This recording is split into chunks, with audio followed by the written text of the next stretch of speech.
એના ગામે આવેલ અને ગાયકવાડી જમાનાનું વર્ષો પુરાણો ઐતિહાસિક ઋણમુક્તેશ્વર મહાદેવ મંદિર ખાતે આજથી ભાગવત કથાનો પ્રારંભ થયો છે.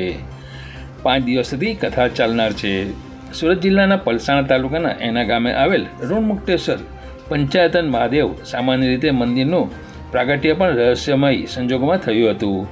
1795ની સાલમાં ગાયકવાડી જમાનામાં આકાર પામેલ આ મંદિર નિર્માણ થયું હતું અને તે વખતે મંદિરનું નાનું દેરું અને સમય જતાં મંદિરનું નવનિર્માણ કરાયું. મંદિરને પંચાયતન બનાવાયું છે. શ્રાવણ માસ નિમિત્તે અહીં અષ્ટોત્તર 108 ભાગવત કથાનું આયોજન કરાયું છે. તારીખ 27થી 2 સપ્ટેમ્બર સુધી કથા ચાલનાર છે. વૃંદાવનથી વિદ્વાન બ્રાહ્મણોનો ઉપસ્થિતમાં આ અનોખી ભક્તિનું આયોજન કરાયું છે. એના ખાતે આવેલ ઋણમુક્તેશ્વર પંચ દેવાલયમાં પ્રધાન શિવજીને રાખવામાં આવ્યા છે અને આ મંદિરની વિશેષતા એ છે કે 10.5 ફૂટ ઊંચું શિવલિંગ બનાવાયું છે. શિવલિંગની ઉપર 1007 નાના શિવલિંગ બનાવ્યા છે અને 1000નું મોટું શિવલિંગ છે. મંદિરની બાજુમાં રક્ષા કવચ તરીકે વેદનું નિર્માણ કરવામાં આવ્યું છે. સાથે આપણા ભારતભરમાં આવેલ 12 જ્યોતિર્લિંગો છે.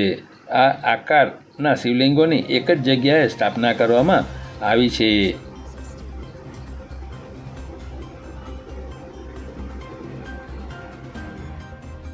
મારું નામ ગિરધરભાઈ શાસ્ત્રી છે અને અહીંયા એના ગામની અંદર મારા આખી ટીમ સાથે અમે શ્રીમદ ભાગવત 108 અષ્ટોત્તર શ્રીમદ ભાગવત પારાયણ તથા તેમજ શ્રીમદ ભાગવત કથાનું આયોજન એના ગામ ખાતે કરવામાં આવ્યું છે.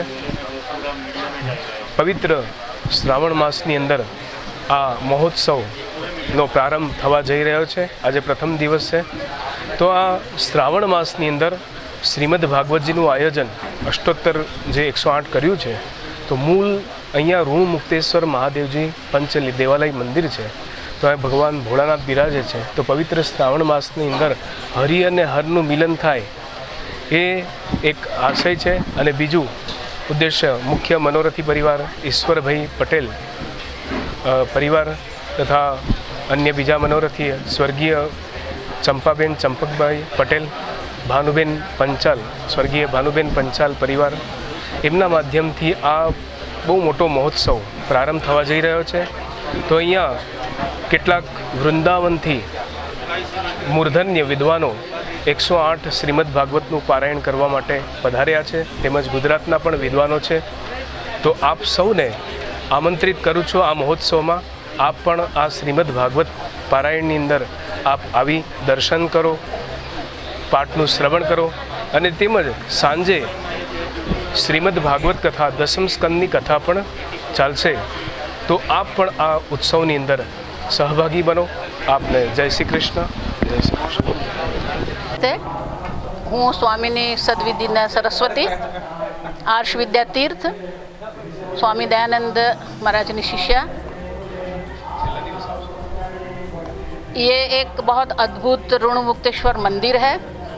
350 साल पुराना मंदिर था जो सयाजी राव गायकवाड़ के द्वारा यहाँ उनकी प्रतिष्ठा हुई थी और उनकी कृपा से ही ये मंदिर ऋणमुक्तेश्वर यहाँ बना था।